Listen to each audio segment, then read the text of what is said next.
So we're talking about cars, and I think a lot of people owe used car dealers an apology because they have a bad reputation, but the worst. it turns out average people are way shadier than used car dealers.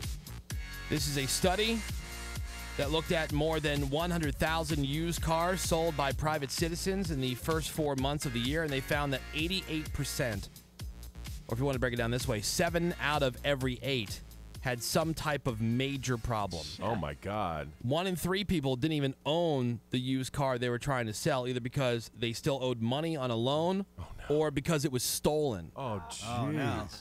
Another 13% of used cars up for sale had already been written off by an insurance company, either because it was reported stolen or it suffered serious damage. Oh, my God. Other cars had mileage tampered with or various hidden problems. Really?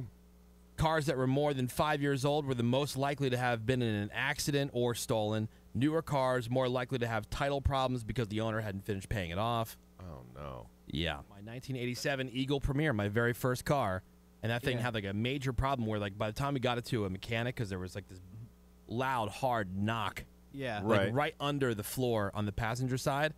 And I drove it from Pittsburgh to my mom's house in Jersey, so that's like a 6.5 hour drive.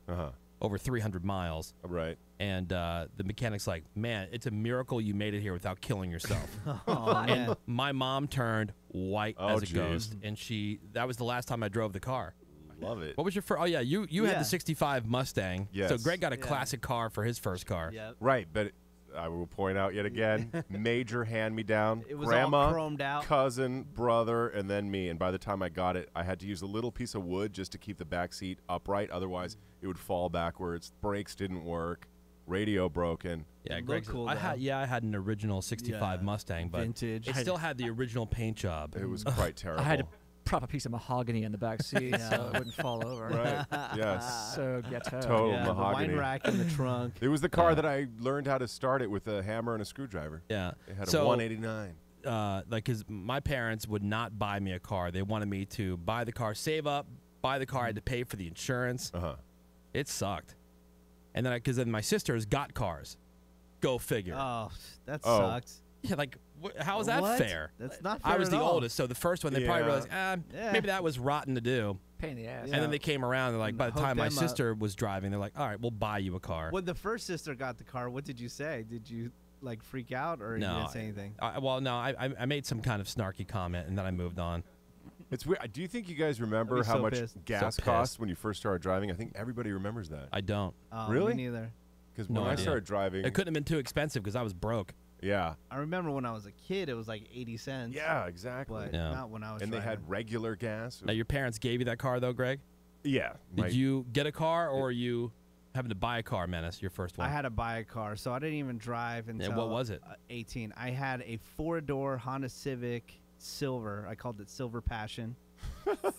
And I had that, any reason? I had that car.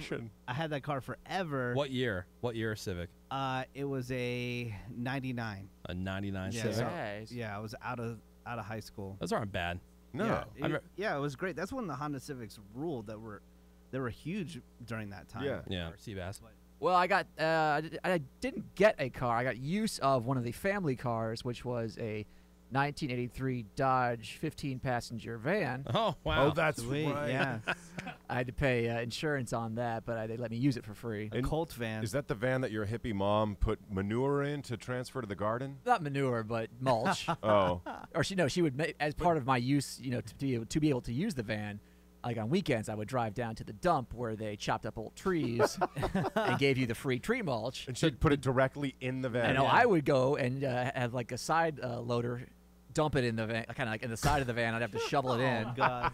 Yeah, so, Sebas, did your mom make you, like, go outside and poop in the compost pile? Like, Oh, we definitely, at least when I was to use it for her gardening and her dumb garden? Yeah. Well, as any good composter knows, you don't mix feces with your regular vegetable matter. Oh. But we did have a compost bucket, at least when I was a kid. So it's like this, I don't know, maybe 2-gallon bucket on the by the sink that, banana peels and egg shells would all go in there. And then you go out in the backyard when I got old enough, 6 or 7 or whatever, and a little hand shovel. And then you put that in the compost pile. Well, we didn't have piles. They just dug holes in the ground and buried it. Man. What a weird So we go next to the last hole. Between like the homeschooling, yeah, burying your garbage. Massive, creepy cult van.